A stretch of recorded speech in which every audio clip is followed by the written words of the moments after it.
Всем привет, меня зовут Степан. Stepan.exe. Я сделал возможность расширять все эти кнопки, то есть динамически, да. То есть мне просто делать было нечего тогда вечером. Все знают наверняка мод Project X. Разработчики могут получать донаты. Все-таки люди в свободное время тоже хотят кушать. Почему Дэвид начал развивать Армагеддон? Назывался он Once Will Party Aqua. Такая тема была подводная. Потом ты жмешь play, и у тебя запускается другой экзешник. Сейчас все играют немножко другие игры. Читерская сборка некой Афины. Люди стали читерить повсеместно, то есть это был хаос. У Дэвида лежали исходники векторной графики Армагеддона. Мне многое приходилось самому дорисовывать. Бензопила, газовая бомба, динамит. Что-то вот они напортачили. Это будет полноценный ремастеринг. Но, кстати говоря, игра была очень популярна. Это болото. О, как классно. Это совсем не то, что я ждал. Ну, не хотелось им очень возиться с этой системой. Сейчас будет душно. Самый последний патч, откровенно говоря, разочарование.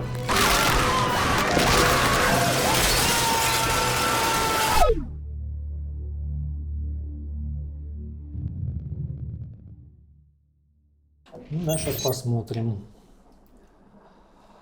Так, вроде бы все работает. Синхронизируем звук. Приветствую всех случайных зрителей и, конечно же, любителей игр серии Worms. Меня зовут Виталий. Вы можете знать меня под псевдонимом Витап. И сегодня у нас в гостях, не побоюсь этого слова, легенда. Человек, которого знает практически во всех уголках Вормнета. И сегодня вместе с ним мы обсудим реальные перспективы развития игры и ее дальнейшее будущее, если оно, конечно, у нее есть. Я хотел, чтобы ты представился для нашей новой аудитории и для всех тех, кто знал тебя в сети, но никогда даже не представлял, как ты выглядишь. Всем привет, меня зовут Степан. Многие знают меня под ником Steps. Многие также знают меня как создатель модов для Worms Armageddon, в том числе моды для WormKit, Super Frontend HD. Создатели оружия для Project X. Да, скрипты для Project X, оконный режим для старых версий игры, и различные другие. Steps Weapon легендарный с крылышками. Это мне про него до сих пор пишут в личку, бывает. Как настроить? Да, как настроить что это... Я, честно, даже сам не помню. 13 лет уже прошло. Я тебе тоже напишу. Ага. Слушай, расскажи, как ты смог в свое время познакомиться с разработчиками?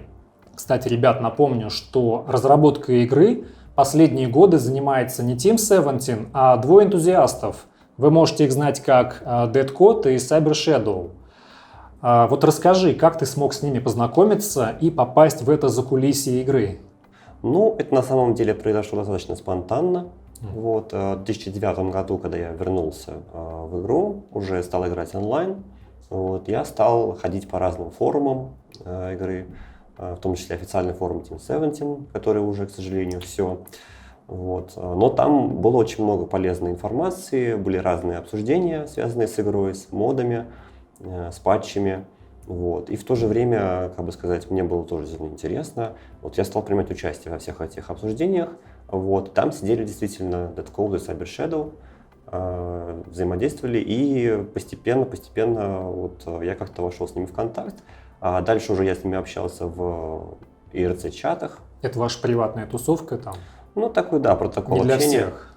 Нет, там есть канал, где, собственно, публичный, где можно зайти там. До сих пор в Ирке есть канал Worms? До сих пор в Ирке есть канал Worms, да, Game Search сервер. Так, ты с ними познакомился, и неоднократно я рассказывал в своих роликах, что разработкой занимался первым Дэвид, позже к нему присоединился Владимир, но я так и подробно не объяснил, кто чем занимается, кто за что отвечает. Да, действительно хороший вопрос, потому что многие до сих пор не знают. Дэвид, он занимается в основном начинкой игры, то есть движок, все, что связано с геймплеем, какие-то функции, новые опции, схемы, например, Rubber Worm, который был добавлен в последнем обновлении. Повторы особенно, это его система, которую он создал, активно развивает.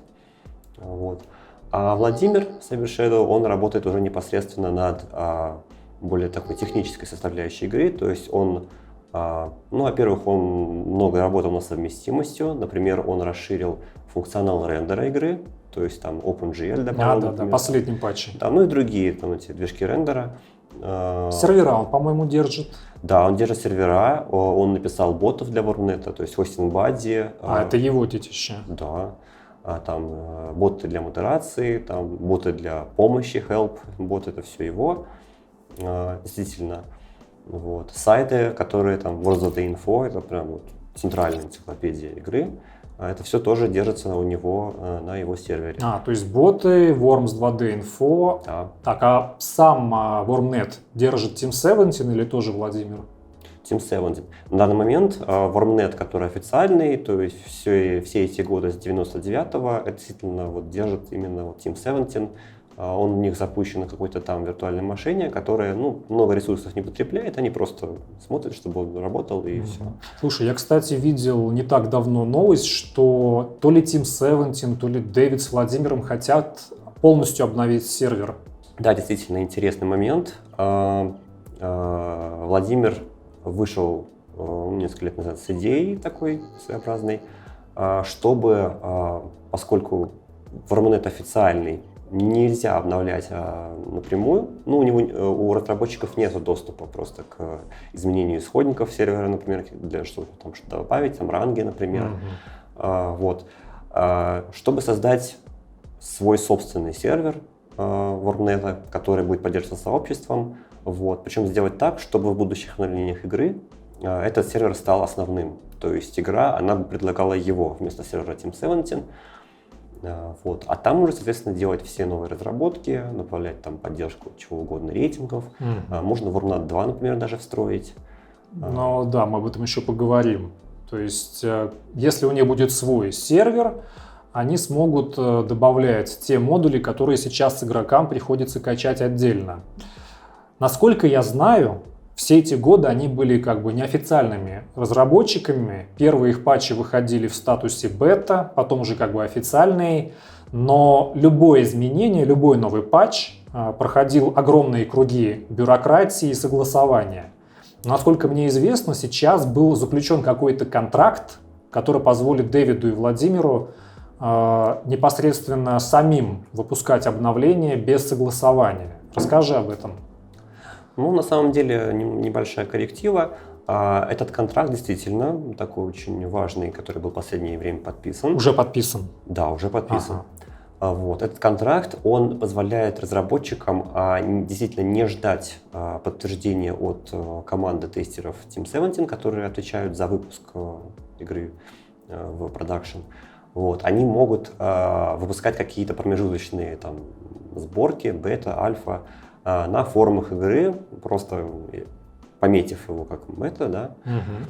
Они могут это теперь действительно делать для выпуска полного обновления, как и прежде. То есть, когда оно уже все финальное, большое, готово, по-прежнему также нужна сертификация. Но она не сказать, чтобы прям такая прям слишком долгая. В последнее время это занимало где-то недели 2-3. С момента того, как они отправляли обновление на сертификацию. То есть теперь есть шанс, что патчи будут выходить намного быстрее? Да, особенность это связана с тем, что разработчики, они все-таки хотят, чтобы там, если, например, кого-то вовлекать в процесс, как Team 17, чтобы все было готово, чтобы все было, как бы сказать... А вовлекать это в смысле расширять команду? Нет, имеется в виду просто как бы, чтобы... потому что, знаешь, если бы выпускали мелкие обновления и нужно было бы каждый раз ждать по 2-3 недели, чтобы выпускали патч, это было бы не очень. Теперь они, как бы сказать, могут сразу выпускать какие-то бетки, а уже потом, когда все готово, отправлять сертификацию. Но за это время люди могут пользоваться этими обновлениями, то есть им ждать не нужно больше. Типа как тестеры в некотором роде? Как тестеры, да. То есть, просто теперь это стало публично. Если раньше это была какая-то закрытая команда, в которой был какой-то отдельный набор, теперь это уже будет публично. Слушай, по сути, теперь не будет этого бардака, когда тот же Charles Blessing внезапно выпустил версию 3.7.2.2, если не ошибаюсь, и они там поломали совместимость со всеми модулями, теперь все строго будет в руках Дэвида и Владимира. На самом деле никто от этого не застрахован, потому что все-таки игра действительно, она по-прежнему принадлежит Team 17, то есть они, в принципе, как бы имеют право делать с ней то, что они хотят. У них исходный код, как и у Дэвида с Владимиром. Другой вопрос, да, тут больше в вопросе, как бы сказать, насколько это действительно вежливо с их стороны делать. То есть теперь-то мы уже все, как бы сказать, подписали, все, они теперь в курсе дел. И, соответственно, да, если бы они это сделали снова, это было бы, уже нарушением, как бы сказать, договоренности. То есть вот еще одна причина, почему было важно это сделать, чтобы меньше внезапностей. Теперь есть пайплайн. Ну, типа того, да. Слушай, все эти годы Дэвид и Владимир выпускали патчи безвозмездно, на голом энтузиазме. Ну и вы заметили, что последние годы это стало как-то все реже и реже. Да. Новый контракт, он подразумевает, что им теперь как-то могут платить гонорары или донаты делать? Да, действительно, в новом контракте записано такое положение, что теперь разработчики могут получать донаты в свой адрес официально, то есть уже, как бы сказать, не нужно там прятаться или что-то там утверждать. Все, да, как бы. То есть у ребят появится стимул, и вы можете отблагодарить за все эти годы наконец-то их. Они заслужили в конце концов. Потому что можно их, конечно, ругать, что выходило все редко, но метко. И теперь есть возможность отдать ребятам дань уважения и профинансировать. Да.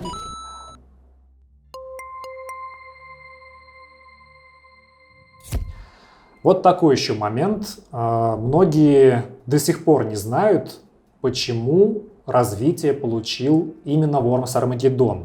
Потому что мировая вечеринка вышла годами позже, она была намного лучше в том плане, что туда добавили различные функции, длинная веревка, вормпод, меню какое-то более красочное, даже, по-моему, кооператив был, да, в компаниях, что-то такое. Да. Почему Дэвид начал развивать Армагеддон? Ну, это на самом деле действительно такой вопрос, который часто задается. Вот, на него, конечно же, давался ответ несколько раз. Вот, но я все равно, конечно, повторю для тех, кто не знает. Все очень просто. Dead Code в свое время, в 1999 году, купил диск с игрой Worms Armageddon. Эта игра ему понравилась, и он, как бы сказать, решил остаться с ней. Он решил выпускать на нее обновления, в которых она, кстати говоря, нуждалась, потому что когда уже потом выходили новые системы, там Windows 2000, Windows XP, под Windows 2000 и XP не работала игра. Под 2000 не работала? Даже так, да. То есть вот такая была проблема. Наверное, Millennium был крайний. Да, 98-я, Millennium, да, а дальше уже все. И он сделал патч для XP еще до того, как познакомился с Team 17. И, насколько я помню, он еще прославился тем, что создал какой-то чит. Он назывался Silkworm. Что это такое? Ну, на самом деле, да, есть такая история. Вот, расскажу, пожалуй, тоже про нее. Dead Code в первые свои годы знакомства с игрой, он начал, конечно же, копаться в ее коде. Это был, конечно же, скомпилированный ассемблерный код, у него не было исходников игры. Вот. И он в этом коде нашел уязвимость, которая позволяла ему делать, можно сказать, что угодно вот, с игрой. Да не только с игрой, но он, так сказать, использовал ее для читов.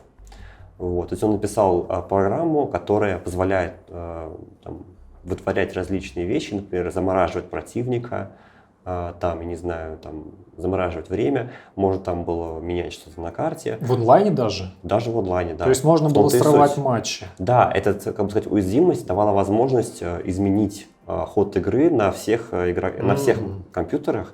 Не было поэтому никакого десинхронизации, ничего. То есть вот такой был очень мощный эксплойт. А уже потом, к сожалению, потому что эта программа, она вообще предназначалась для ограниченного круга лиц, это были его друзья. Вот. Но, к сожалению, произошло такое, что один из друзей оказался недобросовестным и выложил эту программу в сеть, где она быстро растеклась, люди стали читерить повсеместно, то есть это был хаос. Dead Code пришлось что-то делать с этим, и он выпустил обновление для Silkworm, которая пропатчивала его же собственную уязвимость. Исправил косяк свой. Да, называлась эта функция anti-silk. То есть ты заходишь в какое-то лобби, включаешь anti-silk, и у всех, у кого стоят читы, эти читы включались. И вот именно с этого момента уже его и заприметил Team 17. Смотрит какой-то парень, сделал совместимость с Windows XP, делает какие-то там, не то что модули, читы, потом их сам же фиксит. И по сути вот этот слив Silkworm, недобросовестного друга, оказался, скажем так, дорогой в ряды разработчиков. Ну, можно сказать и так, да. Слушай, вот получается, Дэвид, он как бы начал развивать Армагеддон, потому что купил диск с этой игрой, когда World Party еще не существовало. Действительно, да. И когда он уже ее там прокачал до того же уровня плюс-минус, он подумал, а смысл мне переключаться на новое, когда я могу продолжать дальше? Да. Мне это, знаешь, что напомнило? Когда у меня в детстве был первый компьютер с Worms 2, я узнал, что вышли новые части. Вот, мировая вечеринка я у друзей вот видел, еще какой-то Армагеддон. Вот. Я жил в маленьком городе, у нас там диски даже не продавались, и спросить было не у кого. Вот. Мы как-то поехали в более крупный город, и по пути с родителями заглянули в ЦУМ. Вот. И я увидел там мировую вечеринку и Армагеддон. Я долго думал, что же мне купить, и это хочется, и то. И вот стою, думаю, вот, и мама говорит мне: сынок, не так часто тебе что-то берем, бери обе. Я радостно бегу, домой к компьютеру, устанавливаю там мировую вечеринку, она запускается, все классно, ставлю Армагеддон, не работает. Там вылезало сообщение, что не найден какой-то DirectX 8.1. Мне там было то ли 13, то ли 14 лет. Я жил в маленьком городе, где еще интернета толком ни у кого не было. Спросить тоже вот не у кого. Я, в общем, расстроился, что игра не запустилась, убрал ее в долгий ящик. И вот в будущем я нашел какую-то другую игру, которая тоже требовала этот DirectX, но дистрибутив был уже на самой болванке. Я его поставил, достал Армагеддон, запустился. Вот. И, в принципе, я посмотрел на это страшное главное меню и стал играть дальше мировую вечеринку. Разницы особой нет. Я свое предпочтение отдал именно World Party. И мне вот интересно, почему у меня мировая вечеринка, которая вышла позже, запустилась, а Армагеддон нет. Насколько я помню, у меня была русификация от Rusabit M. Они ее пропатчили.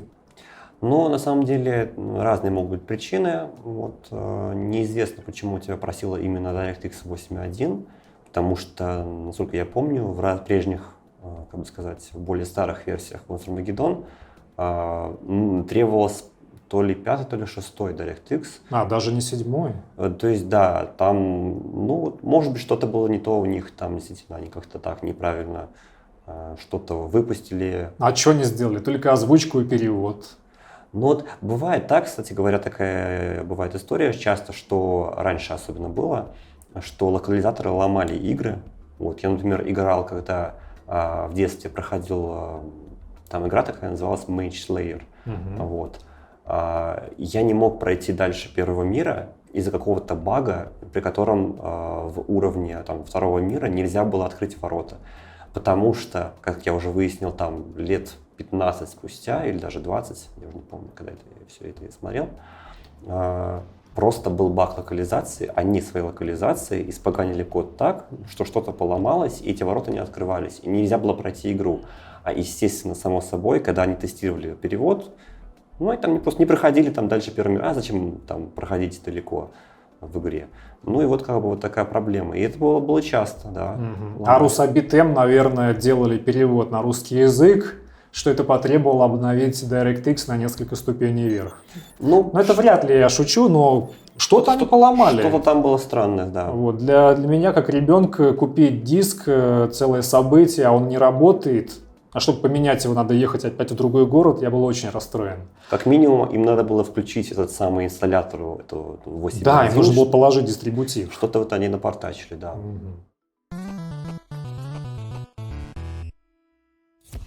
Так, смотри, меню, кстати, это некрасочное Worms Armageddon, оно до сих пор коробит новых игроков и старых, которые даже с выходом патча версии 3.8, уже 3.8.1, до сих пор видит 640 на 480 VGA. Почему нельзя было обновить его до HD в последнем патче? Это на самом деле хороший вопрос. Ответ на него тоже такой интересный.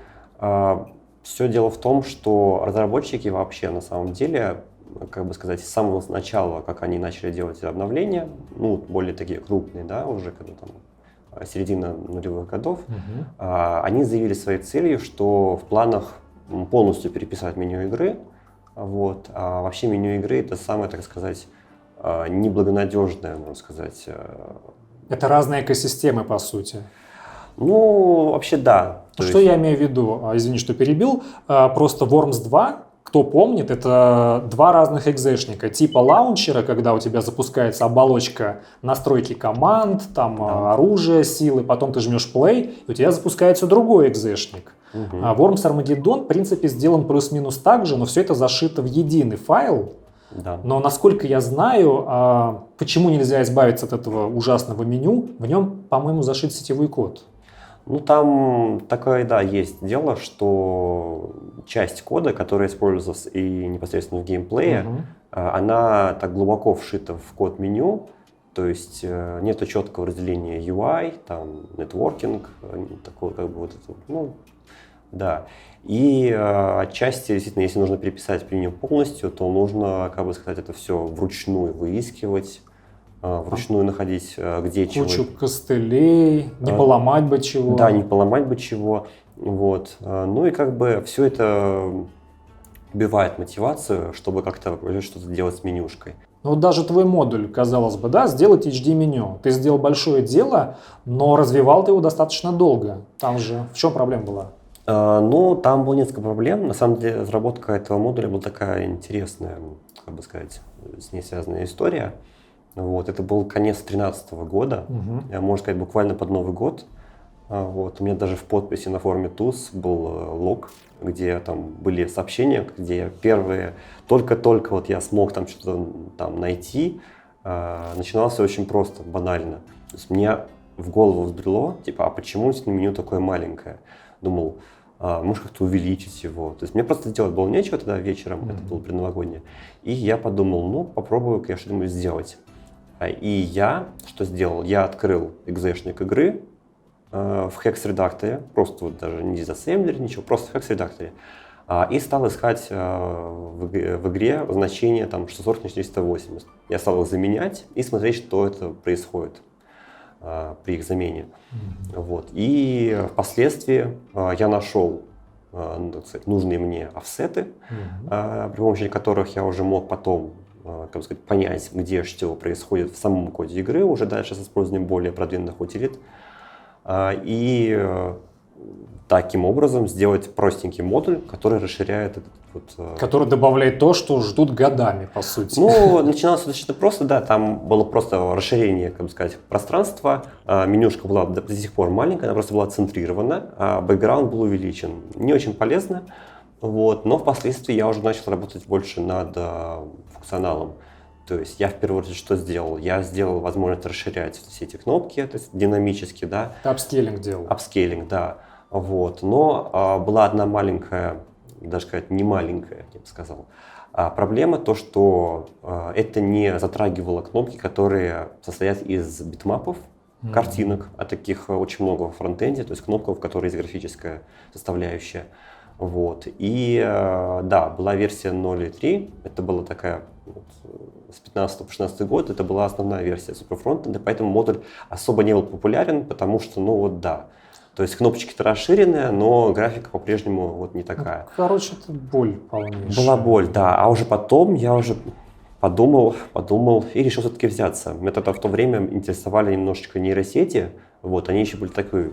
Первые самые. Самые первые, зачаточные стадии, да. Вот, я смотрю, можно вот Upscale X2 сделать, я думал, о, как классно. Я решил попробовать, а что если вот, ну, действительно, вот, взять вот, битмапы и начать их апскейлить. Вот. У меня получились разные результаты. Вот. Конечно, нейронки были тогда не самые совершенные. Вот. Лучше всего это работало с какими-нибудь там кнопками большого разрешения. Да? Вот. Чем больше, тем лучше. Ну, мне многое приходилось самому дорисовывать, подправлять. Вручную каждый пиксель. Где-то да, где-то я дорисовывал, а где-то я наоборот даже с нуля вектор, то есть переделывал. То есть я создавал вектор, да, в Inkscape и сам перерисовывал. Короче, ребята, на это ушел год. Чтобы сделать нормальное главное меню, Нельзя просто так его выкинуть и написать новое красивое. Надо переписать весь код, сопоставить вот эти все UI-элементы. Если не ошибаюсь, кстати, почему Armageddon до сих пор не портировали нативно, без эмуляции на Linux, без Wine на Android? Потому что само меню отрисовано каким-то драйвером Windows. И чтобы запустить вот этот интерфейс, нужна именно винда. Как это называется, библиотека? Ну, это да, действительно есть такая штука. Team 17 специально для Армагеддона придумали такую Frankenstein-систему, назвали DXMVC, то есть DirectX для отрисовки визуальной, и MVC, которая система используется для юзер-интерфейсов в различных Windows-программах. Вот, они это все склеили вместе, то есть MVC используется для того, чтобы задать расположение и размеры кнопок, там, контролов разных, там, форм ввода. Вот. А DirectX уже скин как бы накладывает сверху, вот, добавляет там анимации, всякие графику.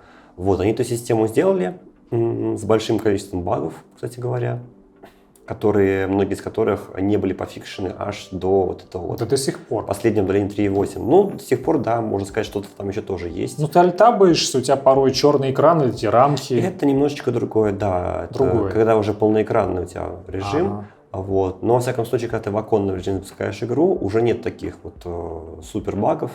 Даже те люди, которые пользовались моей модификацией Direct 3D9 Wind, они знают, что на прошлых версиях игры, где эта модификация работала еще, было очень много ограничений. То есть нельзя было двигать там, например, менюшку, да, то есть она оконная, но нельзя было двигать, она была прикована в угол. А если даже и можно, то там у тебя блокируется курсор, потому что там были проблемы с отрисовкой, были проблемы с координатами, много проблем. Вот. Deadcode, кстати говоря, с моей помощью много из этого исправил в версии 3.8, то есть сейчас это более-менее такой уже, как бы сказать, отполированный механизм, но все равно это... Как ты правильно сказал, основная ее проблема в том, что она действительно очень сильно базируется на технологиях Windows. И чтобы перенести ее на Linux и Mac, это нужно, ну да, то есть надо вот полностью переделывать. Ну, короче, лучше пока не трогать. Ну, конечно, бы хотелось увидеть уже полное меню Full HD, потому что даже Team 17, когда выпустили свой Vault Party ремастеринг, они, конечно, поначалу накосячили, там что-то сделали очень корявое, также 640 на 480, но потом они все-таки после огромной критики в Steam пофиксили и сделали нормальное меню. Вот у них можно как-то эти исходники попросить, докрутить все это?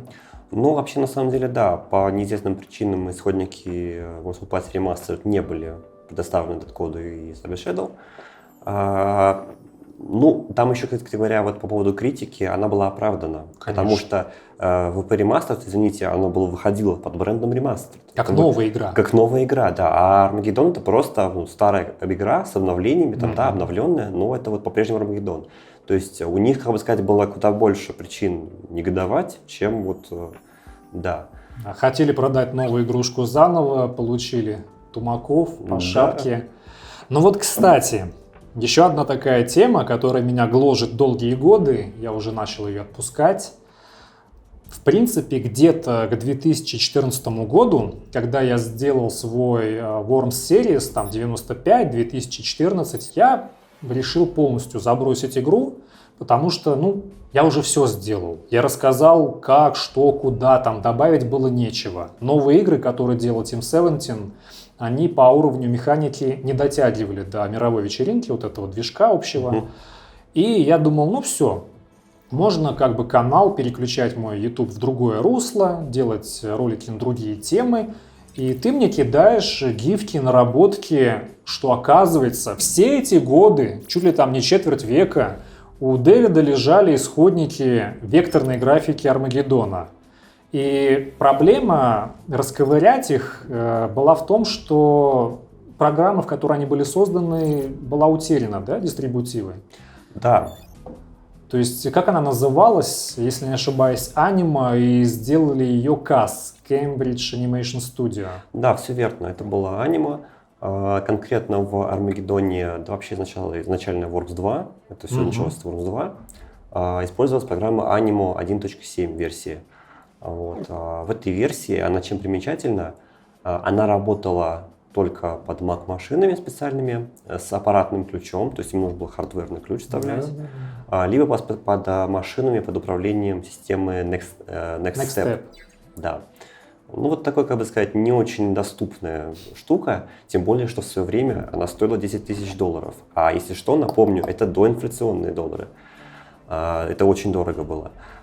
И проблема, конечно, нахождения копии такой программы была очень острой, особенно вот уже там, лет 10 с лишним спустя. Вот. При этом версии там 2.0 и более новые, они все уже были, как сказать, без проблем доступны там везде, где можно. Вот. Но с одной очень важной оговоркой. В этих версиях была убрана поддержка векторных костей, которая использовалась в графике Monster Magedon, потому что там у них там черви, например, они состоят там из нескольких каких-то элементов, у них скелет есть, вот, и все это в векторном формате. Они даунгрейднули, как бы, по сути. Ну, я не знаю, мне кажется, они просто перешли на другие технологии. Нет, сейчас скелет есть во всех, во Flash Animate, да, в 3D программах. Ну, они, видимо, какую-то другую технологию решили использовать, потому что вот, типа, да. И совместимость поломалась. Совместимость поломалась, костей больше не стало. Я помню, как я вам помогал искать это Anima 1.7. Вот, я начал интересоваться, что это за софт. Оказывается, в нем чуть ли там не Disney, Pixar, DreamWorks рисовали свои мультики. Вот. И я на каком-то форуме нашел мужичка, который продавал железо с этим софтом, потому что нельзя было отдельно выковырить дистрибутивы, поскольку оно было привязано чуть ли не к MAC-адресу. Вот ты говоришь, ключ какой-то был, да? Ну да. Вот, и я нахожу его в социальной сети, оказывается, это там российский аниматор. Вот, я ему пишу, там срочно нам с друзьями нужна вот эта вот штука, чтобы расковырять старые исходники, а он продавал ее. И он мне отвечает, что совсем недавно я делал чистку и все выкинул. Я расстроился, пишу тебе, кстати, об этом, а ты мне говоришь, забей, Deadcode смог. Да, был такой момент. Он смог реверсить как-то, что он сделал? Ну, это интересная тоже история. В 2016 году я тогда с Deadcode контактировал на эту тему, мы беседовали. Вот, и мне как-то в голову пришла идея, то есть, опять-таки, все спонтанно приходит. А почему бы не попробовать все-таки глянуть более поздние версии? Вот была широко доступна версия Anima 2.0 демо. В этой демо-версии, ну вот, у нее что очень важно, была возможность сохранять проекты, свои файлы вот эти, которые ты создаешь в программе. То есть ты мог не просто там что-нибудь там покалякать, ты мог это сохранить. Это было очень важно, потому что Deadcode мог бы таким образом, например, что-то сделать, там что-нибудь нарисовать, и потом изучить, как программа это сохранила, то есть каким образом оно сохранилось. Deadcode тоже подумал, ну да, хорошая идея. И он стал смотреть.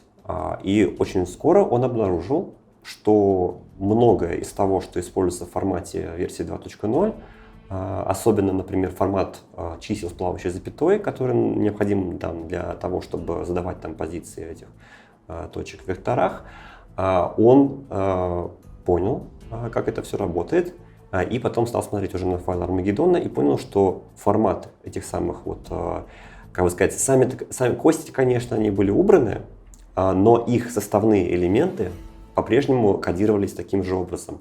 И постепенно Deadcode стал изучать этот формат. Он докатился в итоге до того, что сейчас почти вся графика векторная в исходниках игры восстановлена уже. Можно декодировать уже в векторном формате, ну, кроме там 2-3 файлов, которые даже в самой игре там не участвуют, какие-то там у них были специальные возможности. Ну, я помню, ты мне скидывал гифки, то, что не вошло в игру, там было и анимации смешные, там червяк такой деформированный идет, и, значит, бензопила, газовая бомба, динамит, вот это все, плавающий червь. То есть, по сути, сейчас это можно уже использовать для создания полноценного ремастеринга. Ну, кстати, да, действительно можно. Вот. Плавающий червь, кстати, то, что ты упомянул, он на самом деле не был ни для кого секретом. Это было любой, кто открывал файлы водички, вот этот, да? water.dir, да, и там были спрайты, это были просто растрового формата, Но вот «Плавающий червя» я взял именно оттуда. У меня не было никакого. А в аниме у них еще были анимации новые, которые никто не видел. Ну да. А я, кстати, вспомнил, помнишь, ты мне скинул бетонного осла векторного, и там был скрытый слой. Что-то такое было, Но да. у него там был, как ты его назвал, помет толерантно. Продукт дефекации, помнишь? Да, на самом деле такая, да. То есть Team 70, они такие приколисты были в свое время очень, да. Вот по сути, вот эта информация, которую вы мне скинули где-то в 2016 году, и побудила меня продолжать делать новые видео. Я загорелся идеей, что мы скоро увидим Армагеддон с нашей любимой физикой, логикой, вот этой механикой. Full HD, даже можно 4К апскейлинг делать. Это будет полноценный ремастеринг, и я давай пилить новые обзоры. Я сделал WAFAC, вот, я также сделал потом WARULS. Вот, отдельное большое спасибо Гаджету и Орлу, которые помогли мне сделать этот умопомрачительный ролик. Я бы отдельно, сам бы просто не смог. Потому что это какая-то жесть. Вот, и все эти годы я ждал, что сейчас сообщество изучит все правила, механику игры и увидит ремастеринг. И вот на дворе 2024 год, и нету ни HD-меню, и ни ремастеринга. Почему? Ну, это хороший вопрос на самом деле. Я бы сказал так, про HD-меню мы уже вообще сказали, то, что там действительно было... Там костыли. Там костыли, да. С HD-ремастерингом, тут тоже, как бы сказать, такой проект не на один день и даже не на один месяц. С учетом того, как вот любят работать разработчики, каком у них по порядке, это такое, как бы сказать, дело серьезное. То есть нужно переписывать тоже, опять-таки, рендер полностью. Текущие все эти Direct 3D 9, там это вся вот эта вот, они все основаны все равно на графике с палитрой 256 цветов. Максимум. Нужно делать новый рендер с нуля, который уже с 32-битным цветом. Вот. Это меньше из того, что нужно сделать. Потом уже внедрять как-то поддержку векторов. Да, там можно, например, делать какие-то мип-мапы. Короче, надо писать заново рендер. И как, кстати, может быть реализована вот эта векторная графика? Что проще сделать?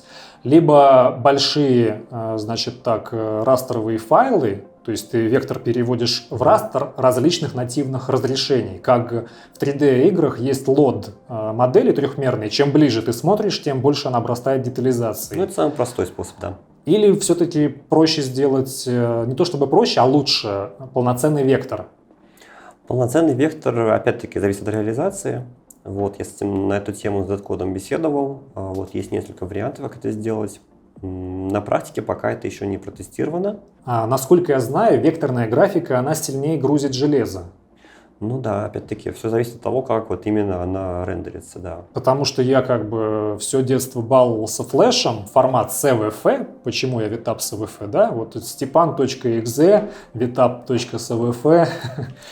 Вот, и я заметил, что даже Team 70 в своем Worms VMD сделали растер. Там, конечно, местами видно алиасинг, но игра работает неплохо. Тут еще такой момент, что по-любому пришлось бы какой-то делать legacy, то есть более старый режим для систем, которые просто не поддерживают такой рендер. Потому что, мне кажется, вот, например, на последних видеокартах, я думаю, такое, в принципе, было бы сделать возможно. То есть с аппаратным рендерингом все полностью как бы ускоренно. RTX 5090, требования нового патча. Не обязательно, там как бы именно вот больше, что вот непосредственно аппаратные ядра с поддержкой того, что необходимо для оптимизированного более этого рендеринга, а не просто имеется там в железе. А в старых этого нету. То есть мало того, что они еще слабые, так у них еще и нет возможности просчитывать, как это вот все делается более эффективно. Вот. И по-любому нужен будет режим старой графики. Это, в принципе, да, можно было бы сделать. Опять-таки, много очень нужно это усилий. Вот. А разработчики, они в первую очередь думают о том, как бы им, что они могут сделать прямо сейчас, что, как бы сказать, не сильно затратно, над чем интересно работать. В общем, приоритеты у них несколько иные. Кстати, чтобы хорошенько так представить, как бы выглядел Армагеддон в HD ремастеринге, вам достаточно посмотреть мульты Артемия Лазарева. Если вы еще как бы не ознакомились с его творчеством, обязательно гляньте мультики Артемия. Это вот, по сути, как бы мог выглядеть Армагеддон. И если я не ошибаюсь, вы давали ему какие-то куски исходников, чтобы он изучал, как что рисовать. Ну да, векторы у него есть какие-то, да, отдельные. То есть часть из них он как-то, ну, понятное дело, там просто векторы, которые тогда в тот момент еще рисовались. У DET-кода была утилита для экспорта аниме-файлов SVG, формат, который SVG, к сожалению, не полностью поддерживает все функции аниме. Но, тем не менее, как бы сказать, несмотря на то, что там были какие-то недостатки в том, что получалось из этого конвертации. Но ему как референс этого Как было референс достаточно. этого достаточно, он там, да, что-то там подправлял. Артемий — это такой оторванный чувак, он свои первые мульты рисовал в Пейнте мышкой. Вот мы когда-то там видели, ВКонтакте рисовали граффити мышкой, или там Монну Лизу в Пейнте. Вот Артемий один из этих. Вот ему даже референсы особо были не нужны. Да. Ну вот, кстати, ты говоришь, надо будет делать новый движок рендера игры, это большая работа, там, векторы. А как Enthuser сделал Project X? Ну, это хороший вопрос. Да, действительно, есть такой тоже, как бы сказать... Мододел. Да, это очень такая история. То есть, ну, Enthuser'у просто захотелось сделать такую общую модификацию, которая, то есть, как бы ты сделал этот модуль, и больше никому не нужно писать свои модули, потому что ты можешь скриптами менять поведение игры, как тебе нужно, там, изменить там поведение полета ракеты, например. Там, ну да, все знают наверняка мод Project X. Это именно то, что заставляло многих игроков вернуться, казалось бы, немножечко уже надоедливую игру. Вот там были новые виды оружия, какие-то там Portal Gun, еще что-то. Даже Real Time, кстати, да? Ну да, правда, это был отдельный модуль. Ну да, это была не схема для Project X, а отдельная экосистема еще одна. Ну, это было, можно сказать, ответвление от основного Project X. То есть это код-база та же самая, но там немножечко видоизмененная. То есть там он работал. Просто я это к тому упоминаю, что Enthuser, когда все это создавал, он был чуть ли не школьником. И он смог в одиночку как-то там реверсить код игры, создать свой собственный скриптовый язык, если не ошибаюсь. Он же с нуля писал код. Ну да. Вот, и добавил 32-битную палитру. Вот. Хотя, знаете, я немножечко в курсе его биографии. Его зовут Александр. Вот, он закончил МФТ. Вот, и парень очень неглупый. То есть я даже видел его на каких-то международных конкурсах или внутренних по программированию. Он со своей командой занимал там чуть ли не первые места. Я с ним общался ВКонтакте, кстати, спрашивал, планирует ли он вернуться в игру, что-то создавать новое, но он ответил нет. Это был эксперимент, это был пройденный этап в его даже не то что юношество, детство. Вот, побаловался, все, больше этим заниматься не будет. Но, кстати, наконец-то появились, ну не то чтобы конкуренты, последователи, в лице того же поляка Низикава, если не ошибаюсь. По-моему, он сделал что-то даже круче. Расскажи о его творчестве. Да, это тоже интересный момент. В последнее время люди заметили, что в игру стали приходить новые мододелы. Вот. Поляк Низикава, который ты сказал, да, действительно такой есть. Он сделал самые разные интересные модули. Он сделал в том числе с нуля свой собственный реал-тайм. То есть у Project X был реал-тайм, и у него был реал-тайм. Вот. Он сделал, да, действительно, аналог Project X Jelly Worm. Ну, конечно же, не полноценный, то есть там много чего не доделано. Это как модуль для WormKit. Ну да, они все модули WormKit. Вот. Там была поддержка скриптинга Lua, то есть он работает по последней версии игры, то есть там... задействует все функции. Да, задействует все функции, причем ты можешь даже не обновляя сам модуль, там если какой-то специальный файл есть, в котором, например, зашиты офсеты для последней версии игры. Допустим, там вышел патч, сломалась поддержка, и ты можешь обновить этот файл, тебе не нужно обновлять весь модуль, чтобы исправить поддержку модуля последней версии. Много чего интересного. Вот. Пока разработка не идет активно, но, кстати говоря, этот модуль, он доступен с открытым исходным кодом на GitHub. То есть, по идее, любой желающий может взять и продолжить. Вот.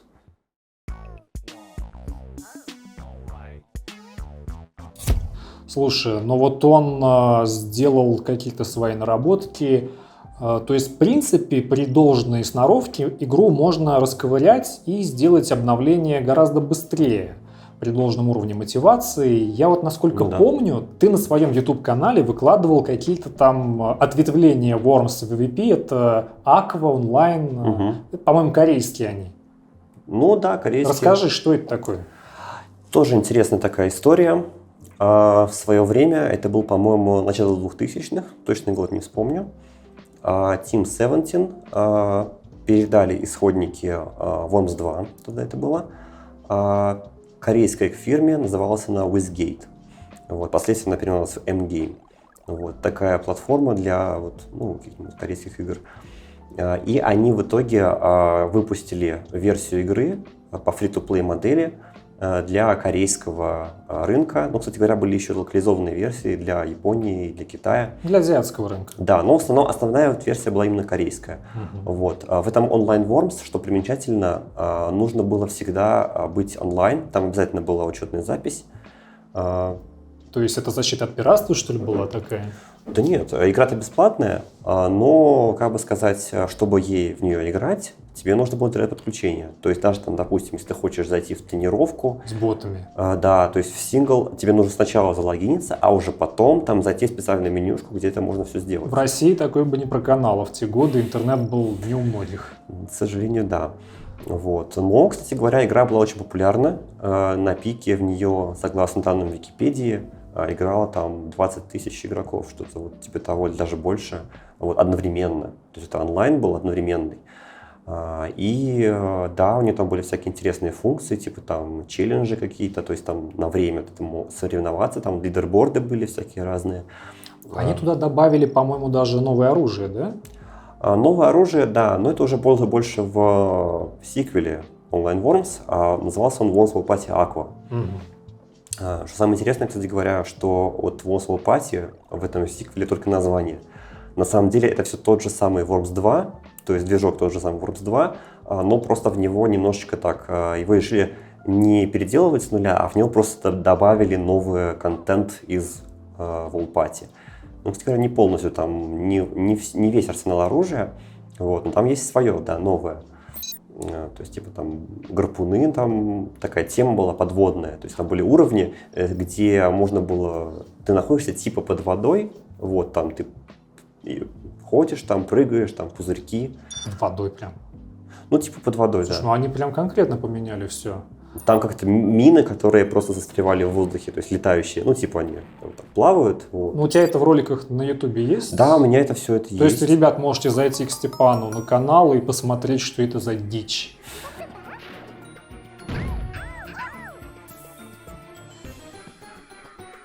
То есть она все эти годы лежала где-то. Ты, по-моему, с Пакманом, да, имитировал хост. Ну да, человек из Германии, Пакман его никнейм, в основном его знают в War Armageddon сообществе. Вот. Но в последнее время он немножко под другим ником был. Соответственно, ник его звали Рэй. Так мы с ним и выпустили новую реализацию сервера. Да, действительно, он большую часть работы сделал. Я в свое время... Эмулировали, по сути, да? Эмулировали сервер, да. Я в свое время копался в коде этих игр. Вот, пытался понять, как можно воссоздать этот сервер, потому что у меня не было даже какого-то примера живого, над которым я мог поработать, то есть я мог бы там экспериментировать там с каким-нибудь существующим сервером. У меня этого всего не было, я просто смотрел код игры и смотрел, что сервер ожидает от игры, вот, и как игра отправляет какие команды на сервер. И, соответственно, вот так вот я вместе с этим Рэй, я постепенно вот мы смогли создать. Большую часть работы все-таки сделал он. То есть он уже продолжил то, что я начинал тогда. Это было давно, очень. 15-й год, 16-й я начинал. Вот. А потом мы уже все это закончили уже сильно позже. Вот. Он сделал полноценный сервер на .NET.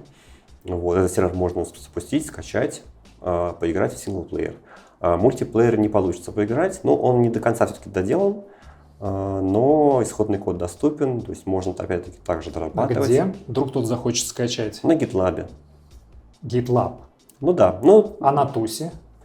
На Тусе вот этот вот форум, то есть там, где я постил про все вот это, там можно действительно почитать эту информацию, там все ссылки есть, все, где исходный код и взять. есть дистрибутивы. И дистрибутивы, где и взять. аковые, онлайн. Все там есть, да. Понятненько. Ну да, люди порой любят какие-то модификации, что-то необычное. Ну, вот, у меня просили этот Tool Assist, который давал мне Дэвид для обзора, для Вафака, где я показывал механику игры, логику, там, траектории полетов. Потом меня задолбали в личку, дай, хочу попробовать, потренироваться. Там, мне нужны траектории полетов, но я объяснял, что это приватная сборка. В экзешник игры зашит мой никнейм, грубо говоря, там va vitap.cvf, просто vitap.exe. Меня просили эту сборку, но на правах приватности я обещал не распространять данную сборку. Но все-таки я знаю, что Дэвид в какое-то время хотел сделать Tool Assist публичным для всех. Эта идея еще как бы в силе? Да, действительно, есть такой момент, что Dead Code изначально, когда создавал Tool Assist, планировалось, что это будет публичная сборка для всех. Вот, на данный момент то, что мы имеем, то, что он создает какую-то специальную сборку для конкретного человека. В этой сборке нет онлайн-поддержки, то есть ты не можешь даже войти в онлайн. И реплеи, которые ты создаешь использованием этого сборки, они зашифрованы. То есть ты не можешь, как бы сказать, то есть любой случайный человек не может посмотреть, что ты там сделал. Вот, тебе нужно обращаться снова к Дэвиду, чтобы он раскодировал реплей, и там ты можешь уже его выкладывать на публику. Который откроется обычной игрой. Да, вот. Но вообще Dead Code не так планировал все, чтобы это было. Изначально он хотел, чтобы Tool Assist, во-первых, он был доступен всем. Понятное дело, онлайн там быть не может, потому что это как cheat utility.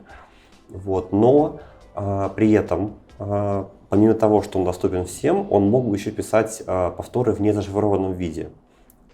Почему? Потому что... Это бы позволило сделать спидраны. Ну, тут дело даже не в этом. Спидраны ты можешь делать с Tool Assist. Проблема в том, что когда ты пишешь реплей, допустим, тебе захотелось какой-нибудь там сторонней программы что-нибудь подправить в реплее, там, допустим, у тебя есть какая-то специализированная штука, которая может там покадрово считывать информацию из реплея, не сам Tool Assist, а какая-нибудь сторонняя там. И ты не можешь этого сделать зашифрованным реплеем, просто потому что он зашифрован. Тебе, как бы сказать, вот не получилось бы это сделать. Если бы он был не зашифрован, ты мог бы какие-нибудь изменения вносить. Но тут такой момент, что в таком случае реплеи, которые записываются основной игрой, не Tool Assist-овской, становились бы наоборот зашифрованными. То есть основная игра писала бы реплеи зашифрованными, а Tool Assist не зашифрованными. То есть вот лучшее, как бы сказать, из двух миров. При этом в основной игре у тебя была бы защита от, как бы сказать, несанкционированных изменений, которые вот связаны непосредственно, вот, там, допустим, если ты играешь там какие-нибудь офлайн-челленджи, такая есть проблема, что вот люди, которые играют, там, проходят на время какой-то там челлендж на тусе, например, да, кто-нибудь создал. Типа миссии. Типа миссии, да, вот. Чтобы, ну, как бы сказать, ну, нельзя было там что-то подделать. Вот. Но другой вопрос, что у разработчиков, равно как и у организаторов турниров этих, у организаторов челленджей, у них есть технические возможности, чтобы, как бы сказать, отслеживать там, если кто-то что-то там не так, недобросовестно. Это на тусе, да? Да. То есть все, что, ну, мероприятия проводятся на тусе, там турниры, лиги какие-то, это все контролируется специальным софтом и как бы исключает читерство. Ну да, то есть у них есть возможность это проверять, да, по-любому. Если ты где-то скачал слитый старый Tool Assist, по-моему, от Jozy какой-то древний, где-то ну, он валяется, по-моему, еще где-то, утечки, да, но он уже устаревший. Они бы все это отследили.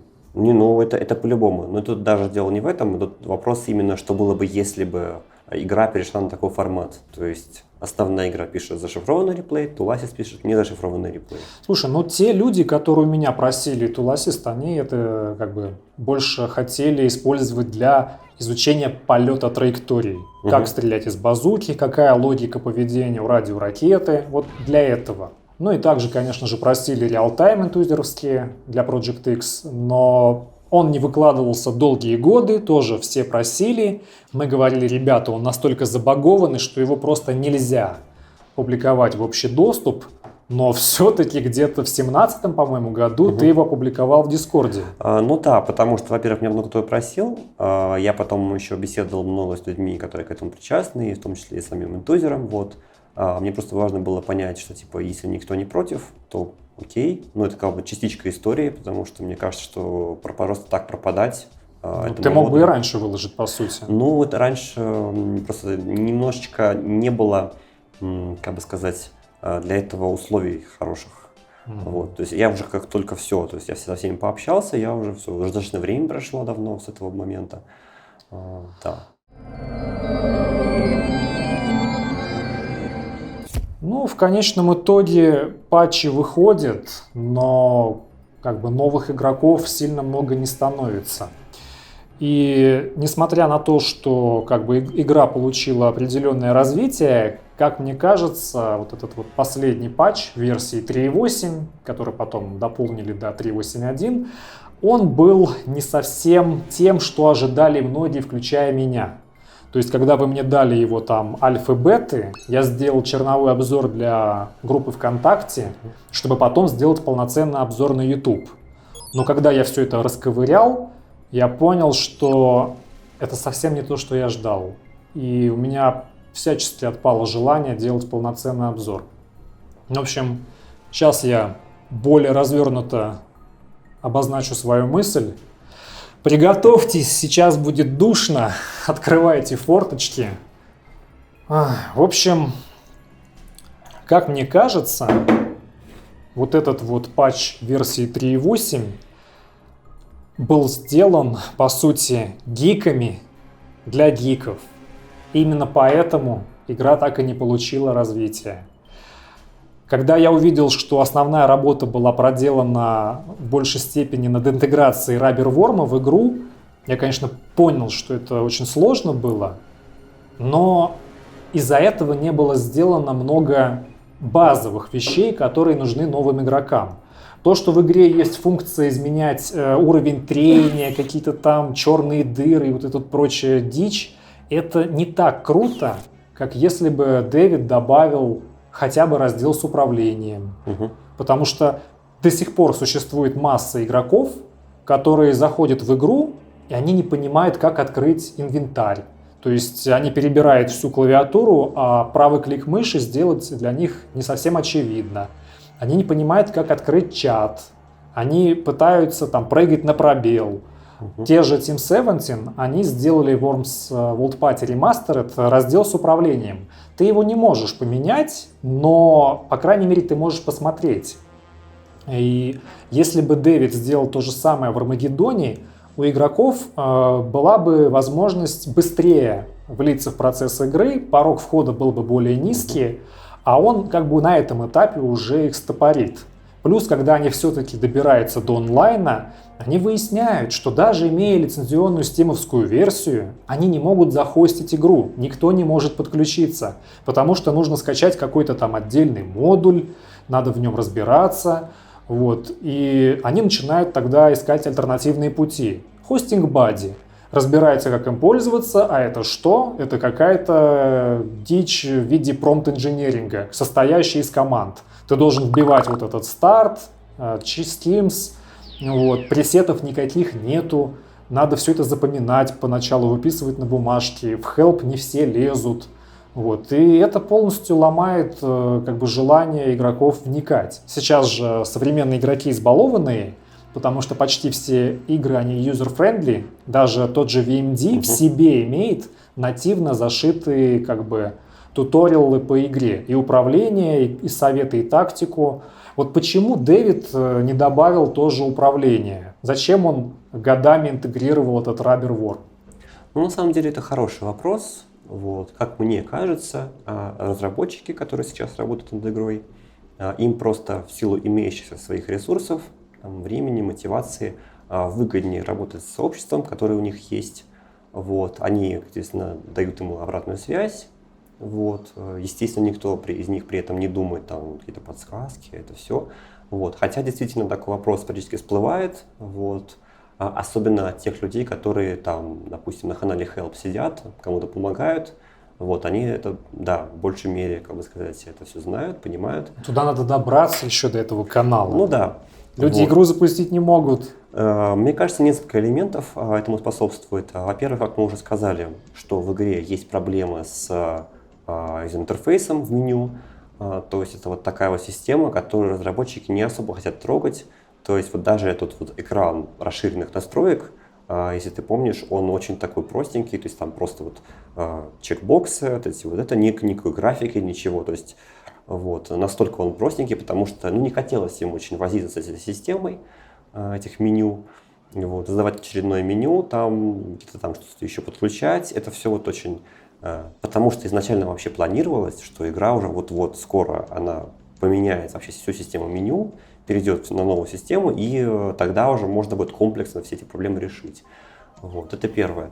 А второе, мне кажется, сейчас еще такая проблема, что, ну вот опять-таки же, им выгоднее работать с тем меньшим сообществом, потому что они знают 100%, что это какой-то принесет отдачу.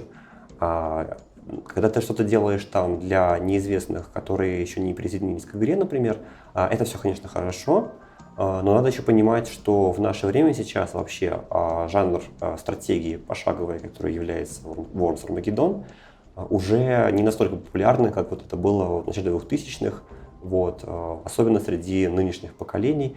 Сейчас все играют немножко другие игры, вот, и одно лишь только, как бы сказать, решением проблемы там, не знаю, там, с подсказками, там, с каким-то этим всем, а это далеко недостаточно будет. Они будут просить еще.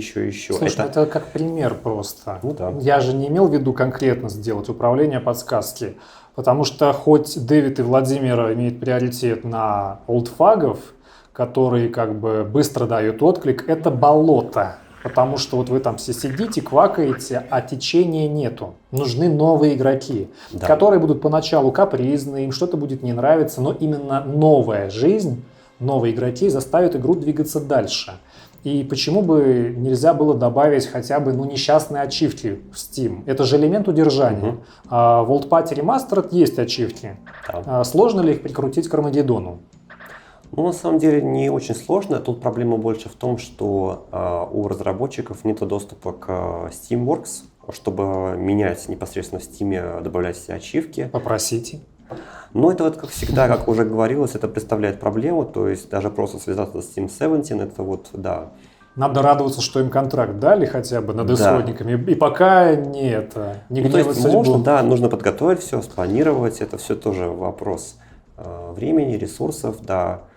То есть, опять-таки, конечно, действительно, разработчикам интереснее работать над тем, с чем, как бы сказать, им хочется работать, то, что их там попросили какие-то известные лица.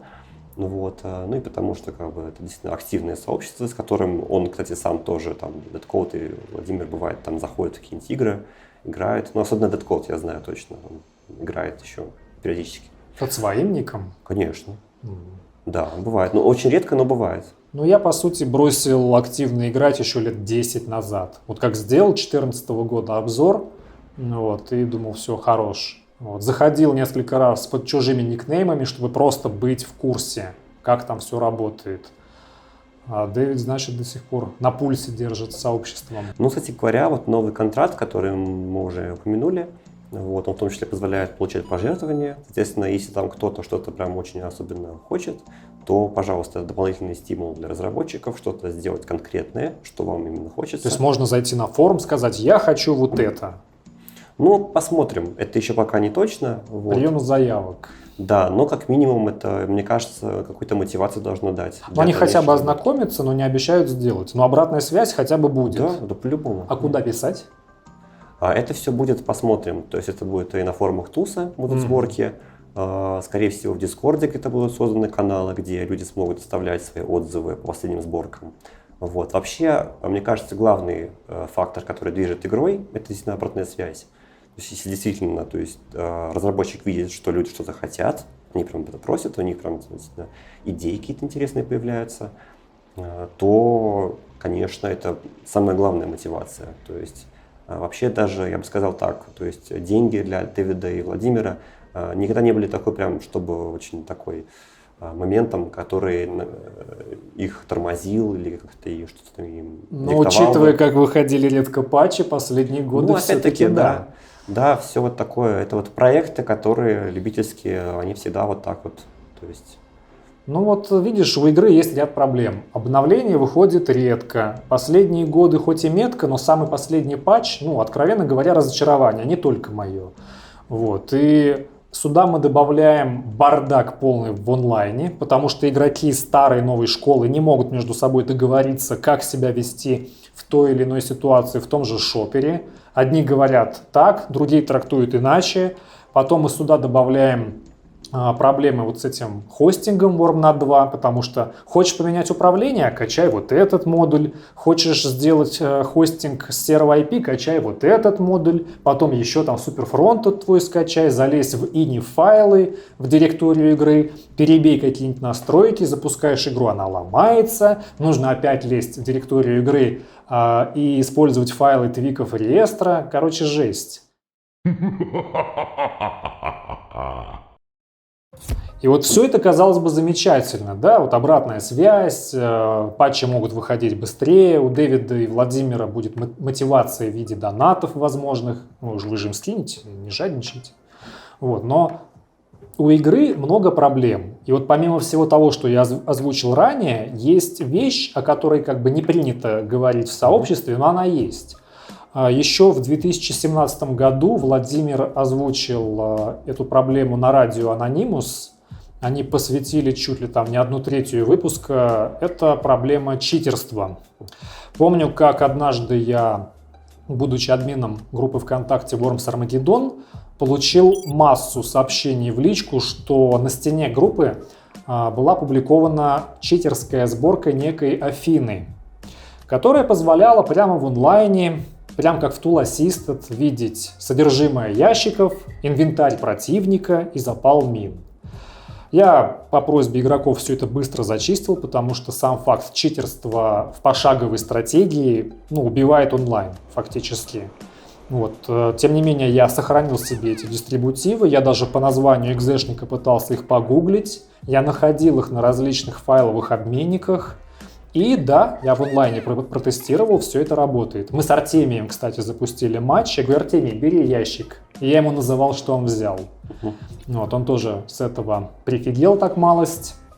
И несмотря на то, что, казалось бы, вышли новые патчи, все это вроде как пофиксили, плюс на том же Тусе есть инструменты для отслеживания честности проведения турниров, матчей. Какие гарантии, что это не вернется вновь? Что очередной новый патч взломают, и игра, которая целиком и полностью сосредоточена на стратегии, может быть вот так вот испорчена? Ну, на самом деле, это хороший вопрос. Здесь таких гарантий дать нельзя, просто потому что движок игры так устроен, что для того, чтобы игра, собственно, работала, нужно, чтобы вся вот эта информация, это вот арсеналы оружия, там местоположение там мин ящиков, все это было синхронизировано на всех компьютерах. Вот, и, как бы сказать, чтобы это все исправить полностью, нужно переписать полностью сетевой код игры. А это, конечно же, такое, как бы сказать, задача. Но в конце концов, в том же CSGO, точнее уже CS2, читеры существуют до сих пор, везде и существует. Valve ничего не может во всех сделать. играх. Тут вопрос больше, да, вот опять-таки, мы уже сказали, что турниры не затрагивает, у тех, кто там заведует этими турнирами, у них есть технические возможности для того, чтобы отслеживать это все дело. Вот. Но больше вопрос, да, непосредственно с случайными играми, которые ты видишь на Вармнете. Вот. Ну, опять-таки, как бы сказать, можно что-то там внедрять, какие-то способы там блокировки. Другой вопрос, насколько люди это будут активно обходить. У нас вообще игра уже долгое время держится на доверии, потому что нету логинов и паролей банально. Вот, то есть это тоже такая проблема. На доверии, потому что одни и те же 1,5 человека в нее играют. Ну, не 1,5 человека, Я утрирую. Да. В сухом остатке что мы имеем? Мы имеем игру, которая, казалось бы, доведена до идеала, но она своим порогом вхождения отпугивает новых игроков. Старые игроки, они рано или поздно уходят. Кто-то взрослеет, у кого-то меняются приоритеты, разные причины. и идет стагнация. Мне кажется, мне даже не кажется, я уверен, что все последующие ближайшие патчи должны быть направлены на более низкий порог вхождения новых игроков. Не надо там копить 10 суперфункций, делать патч 2 года, выпускать частями. Прикрутили управление, копию сделать, как в Worms Party Remastered, добавили, сделали новый патч. Потом прикрутили туда, допустим, ачивки, обновили игру, еще что-то вот так вот кусочками. Потому что даже вот эта вот глупость в виде ачивок – это элемент удержания. Я хорошо помню, что Worms VMD вот этими вот статистиками именно завлекает игроков. Помимо того, что в игре наконец-таки была сделана неплохая механика, спустя огромное количество лет Team 17 действительно заморочились и сделали хорошую игру, они добавили туда топ-100 игроков лучших, которые в рейтинговых матчах получают свои баллы. Плюс там есть таблица лидеров, которые вот на время проходят миссии. Вот. И все это заставляет игроков соревноваться между собой, пытаться продвинуться наверх вот этих таблицах. И насколько сложно вернуть те же ранги в Армагеддон? Они же были заложены в игру изначально там, с 99-го года. Ну да, просто система была несовершенная, потому что у нее такая была основная очень проблема, что любой мог подделать результаты матча, например. Это было просто там запрос там, к веб-серверу. PHP, SQL. Да, то есть, ну, в общем, система была очень дырявая. То есть Team 17 они прикрыли, по-моему, уже спустя год работы системы. Все уже убрали ранги. То есть они не смогли пофиксить, как игроки начали подмену данных делать и решили просто выпилить. Ну, да. Но это нужно опять-таки все переделать с нуля. Новая сетевая модель нужна, новый Новое сервер. главное меню, новый сервер. И все полностью. Когда-нибудь мы доживем до ремастеринга, а там еще Дэвид декодирует все векторные форматы, оптимизирует. Потом вообще всю эту векторную графику можно будет засунуть в браузер, например. Такое возможно в теории? Ну да, вообще на самом деле действительно есть такие возможности. Сейчас вот можно собрать игру там под WebAssembly. Это такая штука, которая позволяет непосредственно какие-нибудь там десктопные приложения запускать, да, прямо в браузере. Вот. Как вариант, да, можно так сделать. Слушай, ну это на самом деле круто, потому что существует ряд проблем, что кто-то не любит Steam, кто-то не хочет связываться с GOG, там, или еще откуда-то игру качать, устанавливать. А игра в браузере как бы упростил этот момент для всех. И считай, как бы обновления были на лету. Да. Ну, в общем, на самом деле не так все плохо. Несмотря на то, что есть ряд проблем, теперь контракт был подписан в этом году. И решать их будет проще, да, в этом году. То есть это как бы свежая информация, и теперь при помощи донатов, обратной связи мы наконец-то будем видеть обновления чаще, с меньшей бюрократией и, возможно, как-то сможем повлиять на их развитие. Вот добавьте вот это вот не надо нам. И Армагеддон когда-нибудь дорастет до версии 4.0, которую очень хочет сделать именно Владимир, насколько я знаю. Да, он ее продвигал особенно. У него там кучу идей, вплоть до перехода на язык D. Да, тоже есть такое дело. Вот. И по сути, до этого момента осталось буквально выпустить пару промежуточных патчей, там 3.9, еще что-то. Ну, на самом деле, это, как бы сказать, вообще он всегда рассматривался как отдельный проект, то есть ветка 3.x, она может продолжать развиваться как-то, если очень хочется. Вот. А 4.0 это уже как бы свое. Экспериментальный патч. Тогда придется создавать свой сервер отдельно для всех. Ну, по идее, да. Это по-любому вообще в будущем, по-любому переход будет на сервер сообщества, как уже говорилось. Вот, потому что иначе невозможно будет внедрить все то, что задумано. Сервер Team 17 не позволяет этого сейчас сделать. Вот. Ну, в общем, как бы смотрим на все это оптимистично. Не забываем донатить ребятам, чтобы мотивация подогревалась не только теплыми отзывами и лайками, а и финансово. Все-таки люди в свободное время тоже хотят кушать, им надо платить за свои бытовые нужды, и чем активнее будет поддержка сообщества, тем чаще этому же сообществу будет возвращаться отдача в виде новых обновлений. Да, там уже там подтянутся всякие новые возможности, типа там встроенный Wormnut 2. Там, если сможем наконец-таки сделать свой собственный сервер, то тогда уже действительно можно будет встроить Wormnut 2 в саму игру, чтобы мы больше уже не зависели от Team 17 и да, стабильности их сервера. Что ж, время покажет. Пишите в комментариях, ребята, что вы обо всем этом думаете, какие у вас есть мысли, идеи, предложения. Вот, спасибо за эту беседу, это было интересно. И увидимся в следующем видео. Пока-пока.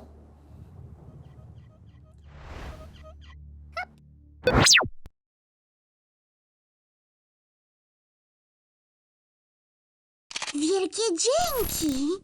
Вы мне патч скидывали, я показывал замедление, но я не стал делать полную версию, я только ВКонтакте его выложил. Немножко стекло. Сейчас попробуем, что за вкус. Корица чувствуется. Корица, да. Мне губы сушат постоянно, я сижу, блин, как Энди Дэвидсон. Я же его троллил в своих видео, может, у него тоже аллергия. Ну, на самом деле на этот ответ уже давался на этот ответ. Ставлю мировую вечеринку, вот, все работает, отлично. Ставлю Армагеддон, устанавливаю. Ни хрена себе, у меня слюни полетели. Так, сейчас я тут немножко зачесался. Это хорошо, что полетели. Тут пипец что-то зачесался сейчас. Вот это Я да. прям вообще пипец. Мы, кстати, не сказали про то, что этот реал-тайм новый от Низикавы. Я про него упоминал, но я не говорил, что он, типа, вот это вот реал-тайм, который выложенный от Intuser, помог Низикаве все-таки сделать свой собственный реал-тайм. И, допустим, будет такой действительно запрос, то уже, как говорится, дополнительная мотивация, пожалуйста, вот вам, вы хотите сделать там какой-нибудь, я не знаю, там в игре там что-нибудь такое. Ты просто заговорился уже, мне не смешно. Может быть, вот это вот... Сейчас, погасните часы, а то склейка будет со светящимися. Гасни. На радио Anonymous в 2017 году. Это проблема, что ты ржешь? Ты сидишь такой. Ты придавил мою ногу. Да ладно! Я думал, это... Я пытаюсь не смеяться. Лол.